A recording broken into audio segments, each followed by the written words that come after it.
gracias, doctor Zúñiga, bastante ilustrativa su presentación, y como vemos, no es algo muy sencillo de valorar los pacientes con vértigo y mareo. Ahora vamos a ver desde el punto de vista del médico otorrinolaringólogo, que es casi con el primer médico especialista con el que llegan los pacientes con vértigo y mareo. Doctor Antonio, muchas gracias. Gracias. Buenas tardes a todos. Un agradecimiento especial al doctor Miguel Ángel Sánchez Rivera, que me trae aquí de emergente a esta plática. Pero bueno, con mucho gusto estoy de la orden. Y agradecimiento al organizador, a las compañeras, amigos, taniatras, que vienen muy lejos también para ilustrarles a todos nosotros, para conocer un poquito más lo que es el vértigo, el mareo. Al doctor Zúñiga, que lo conozco hace años por medio de la doctora Caro, hasta ahorita lo vi hace más de 10 años, creo que no lo habíamos visto, por ahí más o menos. Muy bien, felicidades, doctor. Hablar de vértigo desde el punto de vista del otorrinolaringólogo, si nos montamos a tiempos atrás, las generaciones en que estuvimos nosotros haciendo la especialidad, pues ha cambiado mucho.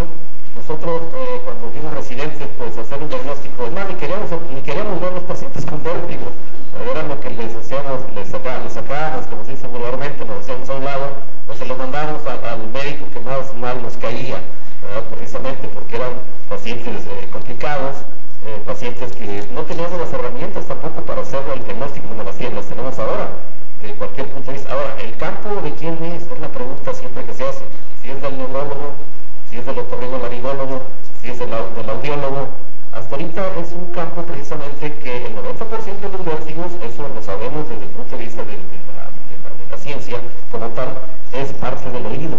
Entonces, como las patologías del oído son lo que causan vértigo, pensemos que la patología máxima del vértigo está encaminada al oído, el externo, el medio, el interno, y por lo tanto es un campo del otorrinolaringólogo. Pero a veces con los neurólogos, los cirujanos andamos discutiendo, estamos peleando porque sabes que hay situaciones de vértigo que nos corresponden a nosotros. Eso sí es cierto. Ya un vértigo central, como tal, si hay un tumor a nivel central, bueno, pues tenemos que derivarlo. Por eso es un tratamiento multidisciplinario, un diagnóstico multidisciplinario, incluso con las audiólogas, ¿verdad?, que nos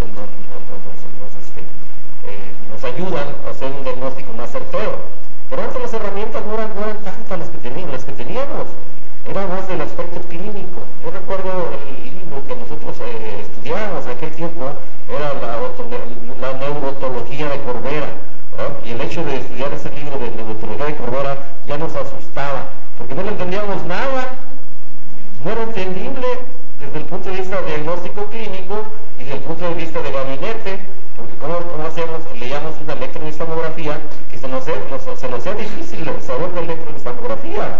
Las pruebas diagnósticas de aquel tiempo, ¿quién no recuerda una audiometría automática de Beckett, ¿verdad?, que eran diagnósticos definitivos para diagnosticar un tumor, ¿verdad?, o para diagnosticar la enfermedad de Meniere?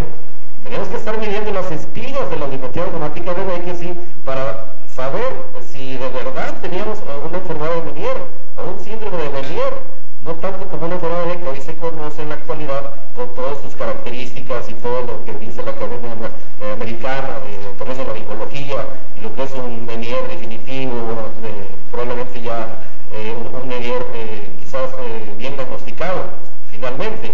Pero en aquel tiempo no, hacíamos pruebas diagnósticas probablemente que no estaban muy basadas como los diuréticos osmóticos y estábamos tomando las audiometrías cada hora, ¿verdad?, para ver si mejoraba o no mejoraba. Entonces, eso es bueno mencionárselos porque los residentes que tenemos hoy en día hasta se sorprenden de todas esas pruebas que nosotros utilizábamos en su momento.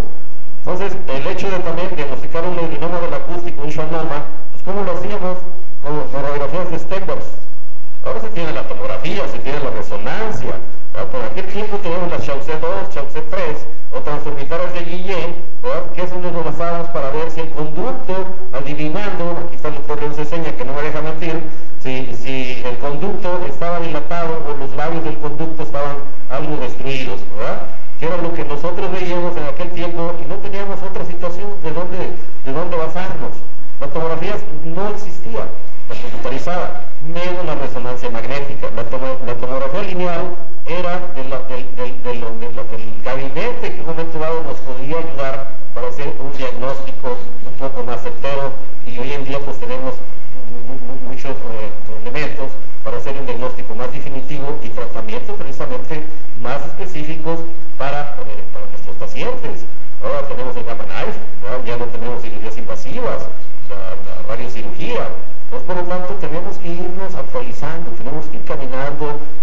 herramienta hacia el futuro, y eso nos lleva precisamente al bienestar, la cirugía de mínima invasión. Por lo tanto también hay que tomarla muy en cuenta.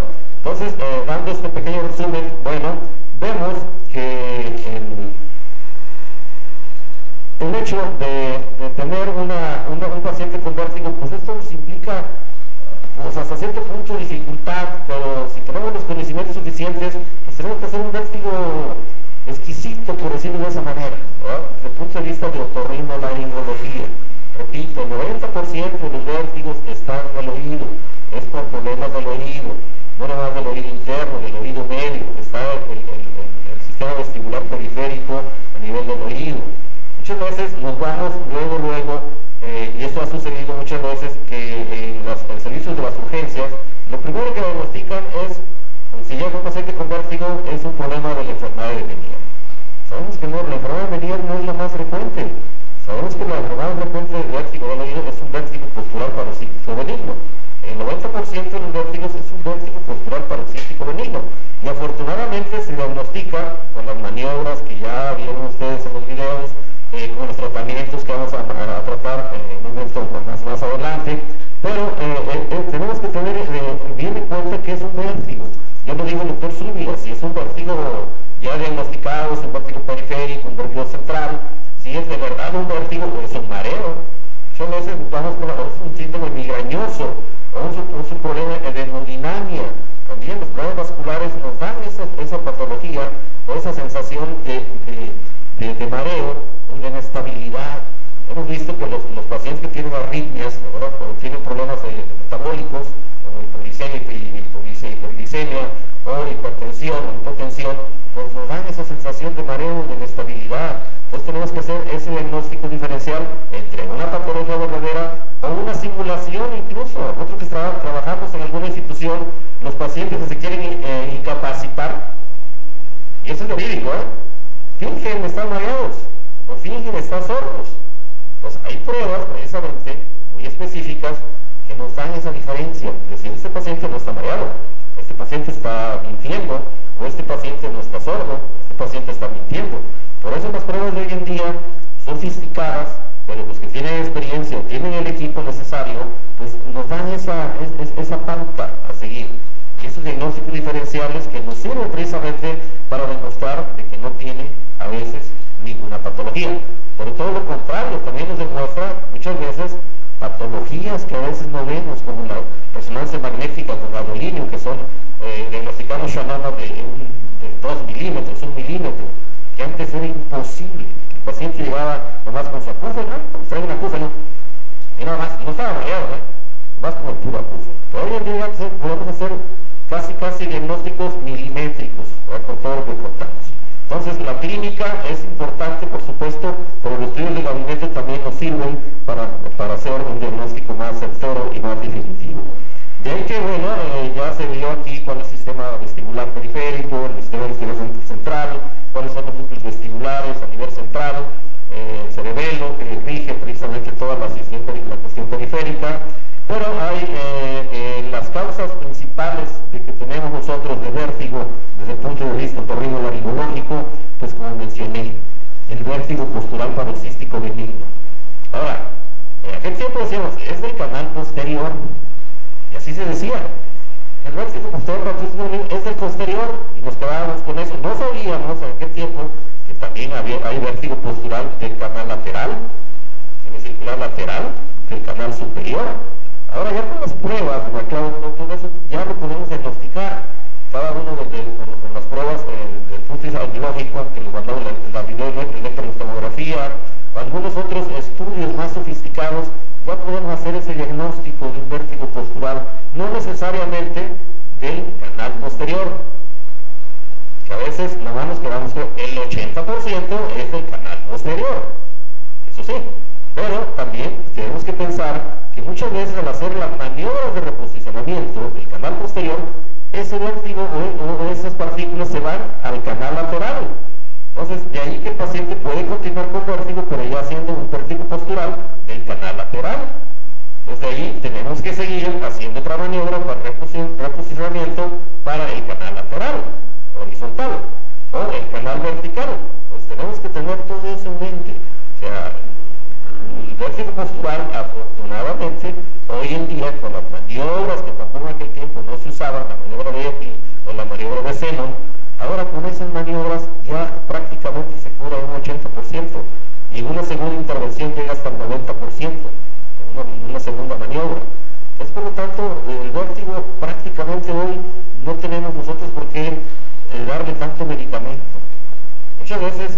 paciente y lo primero que le damos es el control, guanadoxina, cinaricina.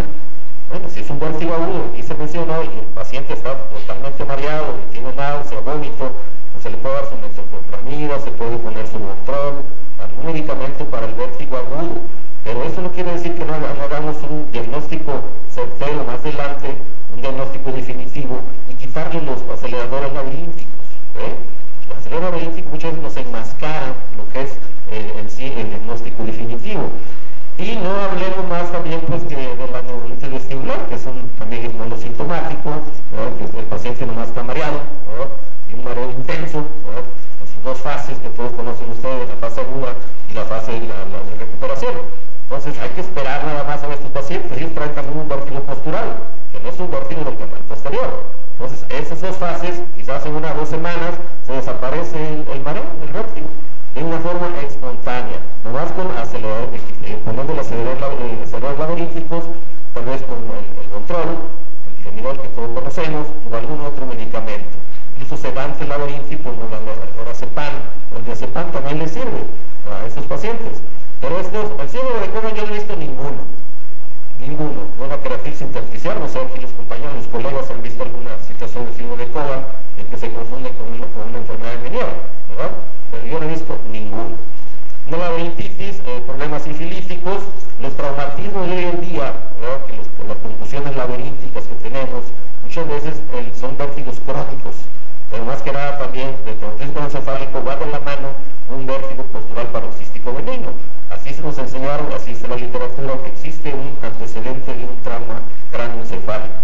Y eso hay desprendimiento de los otolitos a nivel de las cúpulas y hay una liberación pues, de estos elementos. La autoesclerosis, ya cuando está el foco esclerótico ya más avanzado, que invade el interno, como puede dar también una sensación de vértigo, los medicamentos que se mencionó, como los aminoglucósidos y las fístulas. Las fístulas sí es importante saber cómo lo vamos a tratar. En la siguiente plática yo les voy a intervenir donde les pongo los tratamientos de cada una de las patologías más importantes, cómo las resolvemos precisamente. Y se menciona también el presbivértigo, el vértigo de los viejitos, que son por problemas vasculares, por periostasia, por problemas de la columna cervical, por circulación básicamente. Entonces yo recuerdo en aquel tiempo también cuando no se quitaba este mareo en los viejitos, y más que tenían con problemas de la columna cervical, usábamos una fronda. Tal vez alguno de ustedes la iba a usar para pegar las vértebras del cuello, que se llama la fronda de guiso.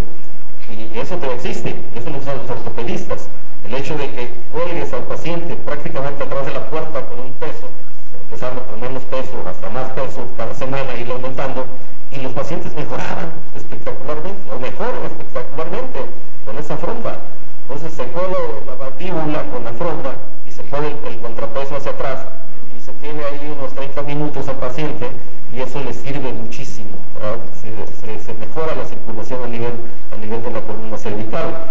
Y no hablar de la enfermedad de Meniere, ¿verdad? Que esa es cuando tienen un vértigo incapacitante, pues nos lleva no nomás a un tratamiento de terapia intratimpánica, probablemente que es lo mejor que se está haciendo ahorita hoy en día, pero también podemos llegar a cirugías ya más invasivas, destructivas en ese tipo de enfermedad, haciendo el diagnóstico certero, con los criterios que se tienen hoy en día, que tengan vértigo en un día, 2 vértigos más de 20 minutos. Ese es un criterio mayor. Entonces, los acúfeno con sensación de plenitud y con hipoacusia, por supuesto. Y la audiometría que nos marca seriadas de que tengan una pérdida fluctuante. Esos son los criterios que se deben de tomar en este tipo de pacientes. Y el tratamiento, no lleguemos quizás a la laberintectomía. Anteriormente, cuando en los años 90 pues, se hacían también las secciones del nervio vestibular en estos pacientes. Hoy en día está proscrito prácticamente hacer secciones del nervio vestibular, en vértigo postural benigno, en neurolitis vestibular, en Meniere, cualquier vértigo incapacitante antes era llevar a la fosa media y cortar el nervio, ¿verdad? Y hoy en día ya no, Rogelio. En aquel tiempo se hacía mucho tiempo, en los 90s, se hacía ese tipo de cirugías. Hoy en día ya no se hace. La terapia intratimpánica, eso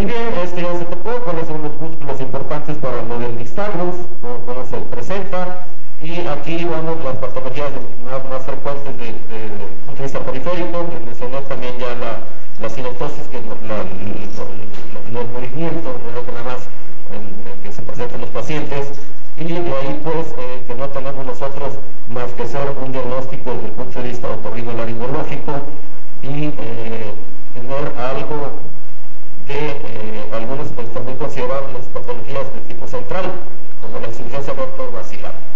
Eso en la actualidad pues se considera como una disfunción más bien, aortovacilar. Y antes pues nosotros teníamos que usar los vasodilatadores, les comento lo de la fronda de Gleason, pacientes con traumatismo cervical o en pacientes ya ancianos. Y siempre pensábamos nada más en un problema de insuficiencia aortovacilar, pero muchas veces respondían a otro tipo de patologías. En la esclerosis múltiple también que se vio cuál es la presentación. El hecho de tener asas a nivel vascular, a nivel del oído interno, también nos puede producir vértigos, y los simuladores también lo acabo de mencionar. Punto especial, sí quisiera mencionar el xanoma del acústico, ¿verdad? Si no tiene una compresión a nivel nervio vestibular importante, muchas veces el vértigo da una sensación de mareo. El tumor puede va creciendo de antemano y hay compensación. O sea, ya a nivel central, y los pacientes obviamente no presentan vértigos agudos, que presentan un cierto desequilibrio, nada más, pero no tienen vértigos agudos en los xanomas vestibulares.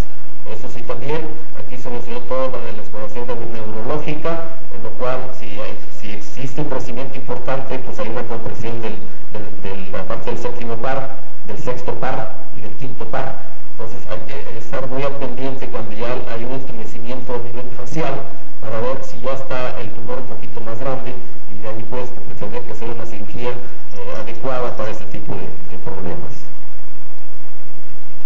Bien, el interrogatorio pues desde el punto de vista clínico, cuál es la actividad que lo provoca. Pues, sabemos que el vértigo postural es con el movimiento, incluso están dormidos, al voltearse pues les da mucho mareo del lado afectado.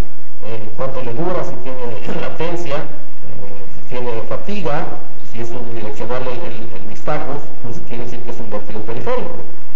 Si ya no tiene latencia o no se fatiga, bueno, pensaremos en otra posibilidad, quizás de tipo central. Y la frecuencia también, si hay síntomas neurovegetativos, y si ha tenido afecciones del oído, es importante las cirugías previas que haya tenido, como una timpanoplastía, mastectomías o algún otro tipo de cosas. La cefalea, pensando en un problema migrañoso, también es importante. Y bueno, hacemos el interrogatorio, y no tanto tan agresivos, porque muchas veces vemos un paciente ya de mayor edad o en niños. También hay que mencionar el vértigo de niños, que lo más frecuente es un vértigo postular también, o por problemas infecciosos a nivel del cabo, a nivel de la ringofaringe o de otitis medias. Entonces eso también hay que descartar en niños. Y en los ancianos, como es la insuficiencia aortovacilar, y con los movimientos pues de la cabeza hacia arriba o hacia abajo a los lados, pues viene el vértigo a los pacientes de mayor edad. El acúfeno es importante para descartar problemas de tumoración a nivel del oído interno, como el xanoma vestibular. Y si ha recibido tratamientos este paciente con aminoglucósidos, también tenemos que tenerlos en consideración, y la visión, como mencionó el doctor, también para descartar alguna otra posibilidad a ese nivel.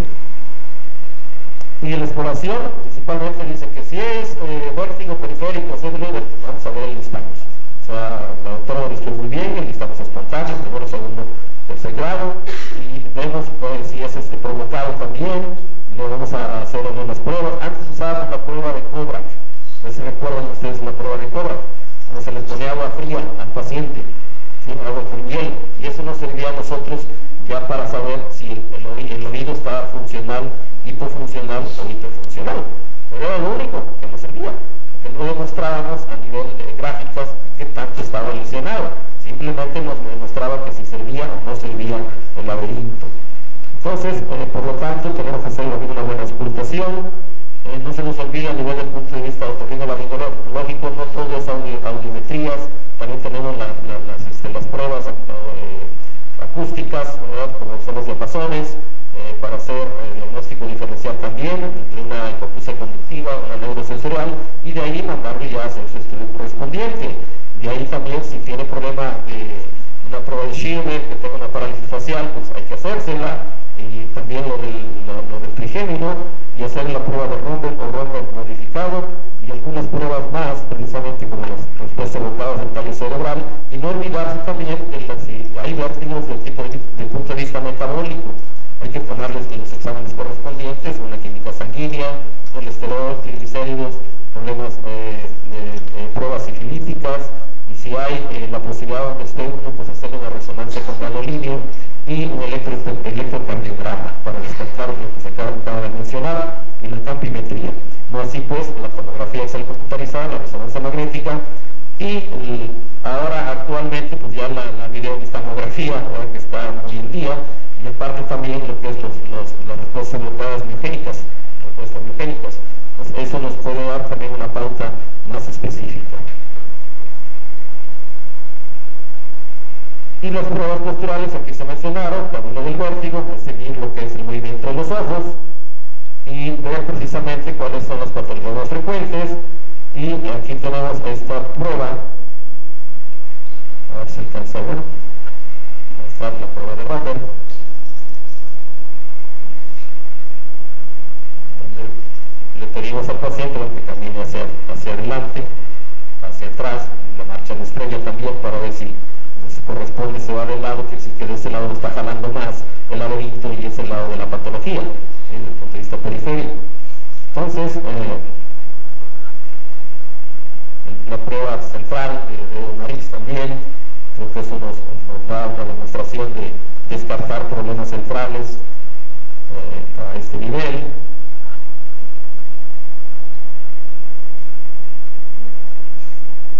Se dijo la prueba de Fukuda también.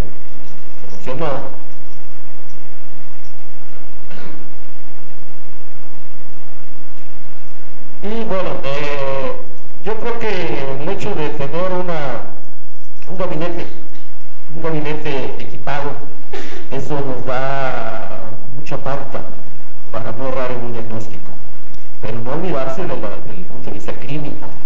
La clínica es lo principal, la historia clínica de un paciente con vértigo. Entonces tenemos que aprender, antes de mandar a hacer estudios de gabinete, tenemos que aprender a hacer clínica para poder nosotros también complementar lo que es el estudio. Esto es lo que demostró el doctor, ¿verdad? De la marcha, precisamente para dar la posibilidad de descartar un diagnóstico periférico de un diagnóstico de tipo central. Y vemos otras movimientos rápidos para ver si se va a listarnos o si hay compensación en esos ojos. Si hay movimiento rápido, vemos que no existe, porque el doctor está normal, ¿verdad? Está normal, y eso no nos da ninguna posibilidad de que haya un movimiento extra en el movimiento, ¿sí? Lo que demostró la doctora, que al hacer su prueba sí había cuando había una patología de tipo periférico. Ahí está bien, no hay ningún problema. Y las pruebas correspondientes que tenemos nosotros, que son la Dixon-Pal, que es de lo más importante para hacer el diagnóstico definitivo de un vértigo postural paroxístico benigno. Eso es, había una discusión muchas veces si le teníamos ponerlo a 45 grados fuera de la cama, otros dicen que no, que tiene que estar horizontal, pero la prueba que hizo el país es 45 grados caído de la cama, así como se describe. Pero la discusión era que si todo se despertaba un varón, ¿para qué sacrificar tanto a los pacientes, hacer el movimiento tan brusco? Y más de los pacientes que tienen problemas cervicales. Ahí estaría un poco más complicado un sobrepeso, porque luego para levantarlos está muy complicado, muy difícil a los pacientes gorditos. Entonces tenemos que bajarlos con más cuidado y levantarlos con mucho más cuidado. Entonces la prueba de oro para el vértigo postural pues es la prueba de Dixon-Pal. Para eso, tenemos que tener ya la experiencia suficiente.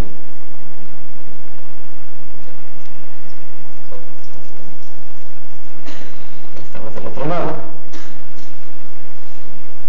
Y que ver el listado. Si es positivo, tiene que haber una rotación hacia la parte superior. Esa es la prueba positiva, ¿sí? La prueba de Dix-Colpite. Y de ahí mismo, cuando ya diagnosticamos el vértigo postural, pues podemos hacer el reposicionamiento, la misma prueba, pasando los tiempos suficientes, nada más. ¿Sí? Entonces, damos golpecitos a la mastoides, pues también para liberar los otolitos y hacer el movimiento adecuado para hacer la maniobra de reposicionamiento que ustedes ya lo conocen.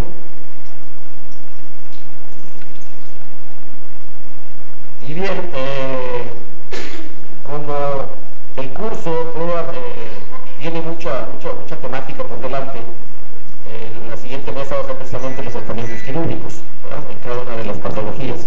Allí es donde vamos a intervenir más de una forma directa y vemos qué le podemos nosotros ofrecer a nuestros pacientes. No olvidar que, bueno, el paciente tiene que recuperar su vida cotidiana, ¿verdad? Tiene que recuperar lo que es su trabajo diario, y si nosotros como médicos y más que estamos encargados de lo que es la medicina y para tratar a esos pacientes con vértigo, pues tenemos que actualizarnos más, ¿verdad?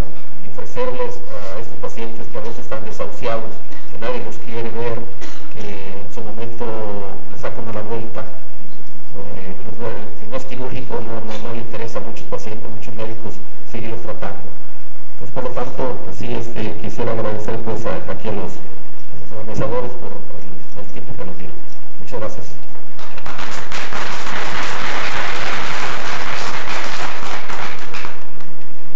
Bueno, agradecemos mucho, doctor Herrera, su presentación.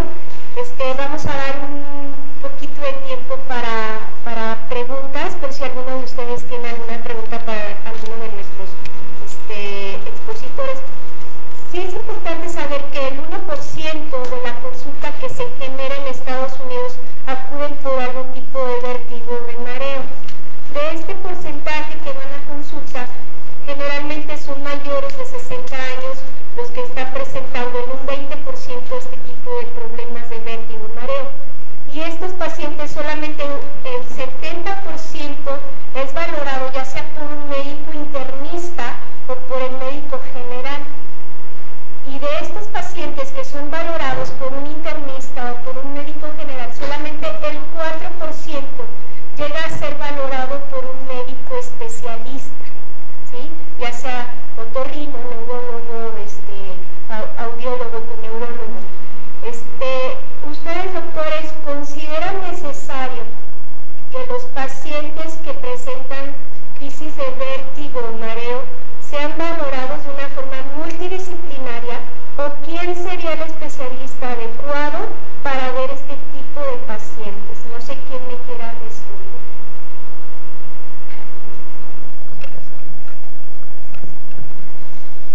Bueno, yo creo que independientemente que sea un tratamiento multidisciplinario, pues desgraciadamente no vamos a contar a lo mejor con un otoneurólogo o con un neurólogo, o el paciente no es su primera opción, ¿no? Yo creo que hacia el camino, en la parte, por ejemplo, que yo vi, yo creo que de alguna manera, sin estudio alguno, sin necesidad de equipo sofisticado, podemos saber un poco más del paciente que tiene vértigo y podemos encaminarlo mejor sin tanto gasto, ¿no? No a todo paciente le vamos a pedir una resonancia, no a todo paciente le vamos a pedir una interconsulta con neurólogo. Entonces yo creo que en todo lo que se vio ahorita podemos saber bien si primero se trata de un paciente que realmente tenga vértigo. Ahora está muy de moda el mareo perceptual persistivo persistente, ya no se llama vértigo psicógeno, y es una de las etiologías también frecuentes, ¿no? Entonces yo creo que con una buena exploración y con lo poco que se pudo ver aquí, pues podemos por lo menos saber si eso es un mareo perceptual, si es un vértigo periférico, si es un vértigo central, y que de alguna manera desde el médico general, desde el médico familiar, hasta el de medicina del trabajo, o si bueno, ahí muy seguramente es más fácil que acudan al otorrino, porque pues son muchísimos más, ¿no? Y que sí, aquí lo importante no es quien lo atienda, sino quien lo atienda pues sepa qué es lo que puede hacer de primera intención para que el paciente no pierda tiempo y además no le compliques, ¿no? Porque, como yo les decía, el vértigo postural estuvo de supernova y todo el mundo, no dentro de la área autoneurológica, sino de especialidades afines, pues hacen maniobras y nos llegan realmente con patologías mucho más severas. Todos sabemos que el vértigo postural del horizontal o del anterior pues son mucho más sintomáticos, difícil de quitar que un postural del posterior, y que seguramente era del posterior y se lo hicieron de otro canal por maniobras manualizadas. Pues aquí lo importante no es ni siquiera realizarle las maniobras, es saber si realmente cuenta con un postural, vamos a ver si podemos identificar de qué canal, por qué, si sabemos que es, todo indica que es un padecimiento periférico, y bueno, hasta ahí yo tratarlo y entonces canalizarlo con lo que nos quede, con lo que vengamos, ¿no? Si es neurología, si es otorrino. En todo el mundo, bueno, he ido a conferencias de vértigo, y pues en algunos países está bien preparado el neurólogo, en algunos países está bien preparado el otorrino, en algunos países, sobre todo en América del Sur, hay mucho fonoaudiólogo y mucho tecnólogo médico, que mis respetos en cuanto a tratamiento y diagnóstico del vértigo, en cuanto a tratamiento rehabilitatorio. Entonces, pues depende del país, depende de dónde estamos y que lo sepa tratar, ¿no? Pero yo creo que todos tenemos que encaminarnos a que sin equipo y sin nada, pues no de primera intención, como decía el doctor, pues tiene vértigo y le doy un frenador laringítico, que nos va a complicar mucho más todo esto, nos va a impedir una buena compensación vestibular, nos va a tratar, nos va a tardar más en una rehabilitación. Desgraciadamente no todo está fácil al paciente, no podemos decirle acuda a un centro de rehabilitación vestibular porque no existe, porque no hay. Entonces yo creo que sí, el paciente que sepa que le puede llegar un paciente con vértigo dentro de su consulta, independientemente de la especialidad que tenga, al final la otoneurología, pues más bien sepa valorarlo y sepa encaminarlo, ¿no?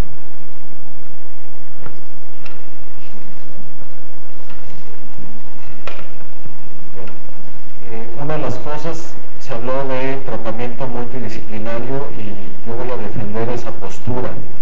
Estudios como el estudio HINS que les comenté, que les mostré, de los 101 pacientes que llegaron con un síndrome vestibular agudo, más de una tercera parte, poquito más de una tercera parte, lo que traían era un infarto de circulación posterior.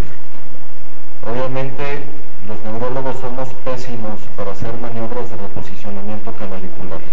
Eso no lo hacemos nosotros. Mucho menos estar viendo electronistagmografías, estar haciendo exámenes con lentes de Frenzel, etc.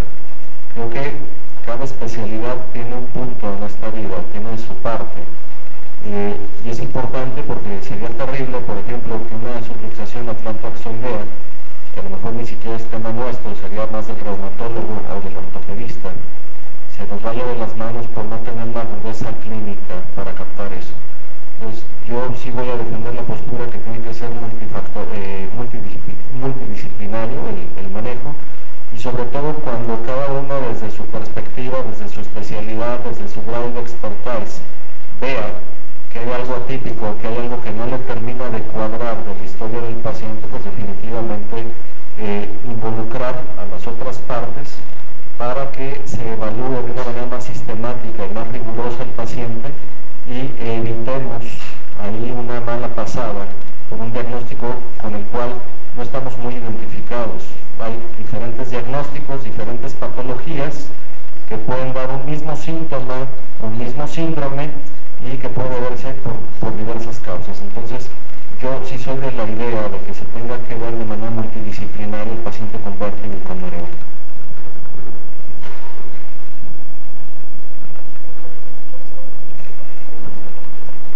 Bueno, mencionábamos a un principio, yo creo que el hecho de tener el sistema laberíntico a nivel del oído, esto nos da cierta fortaleza de la especialidad, ¿verdad? Y en sí el vértigo como tal viene precisamente del órgano vestibular que está a nivel del oído. No descartemos otras posibilidades, por supuesto. O sea, y desde el punto de vista de otorrinolaringología siempre nos acompañamos, nos hacemos acompañar de otras especialidades cuando ya vemos precisamente que el diagnóstico no es del punto de vista otorrinolaringológico. Pero cuando vamos a un servicio de urgencias y no hablamos de ISSSTE, tal vez del Seguro Social o en otros servicios de la Cruz Verde, tal vez al primero que le llaman, y es correctamente también, quizás le llamen a un neurólogo, ¿verdad? Pero también el neurólogo tiene que saber ciertas patologías, ¿verdad? Que son desde el punto de vista otorrinolaringológico, y ahí descartar, ¿verdad?, que no le corresponde esa área, como acaba de decir el doctor, o al revés. Si nosotros vemos que no es un problema desde el punto de vista otorrinolaringológico, bueno, podemos auxiliar incluso con el internista, ¿verdad?, que es un problema metabólico. Podemos auxiliar con un reumatólogo, si tenemos que tiene un problema de tipo cervical, con un traumatólogo. Entonces, de ahí que el multitratamiento muchas veces en estos pacientes no está peleado. O sea, tenemos que ser conscientes de que muchas veces estos pacientes no tienen una sola patología también, y más en los pacientes ya de mayor edad. Entonces, de ahí que el manejo multidisciplinario tiene que darse, pero hay unas patologías muy específicas que corresponden al otorrinolaringólogo. El doctor lo acaba de saber bien, él dice, no sé hacer las maniobras de reposicionamiento, probablemente el otorrino lo sabe hacer mejor, y quizás los oídos lo saben hacer mejor, pero también tenemos que estar conscientes de que lo hagamos lo mejor posible, aunque no le causemos daño al paciente, y que no tengamos diagnósticos erróneos desde el punto de vista de cualquier especialidad. No hablemos de la medicina general, de la medicina familiar, que es ahí donde llegan los pacientes primero. Entonces nuestro deber y obligación es darle los conocimientos a los médicos familiares, a los médicos generales, al menos para que sepan hacer lo básico en el diagnóstico de un paciente con vértigo. Y si consideran derivarlo a alguna otra especialidad o a algún especialista, ya con eso nos daría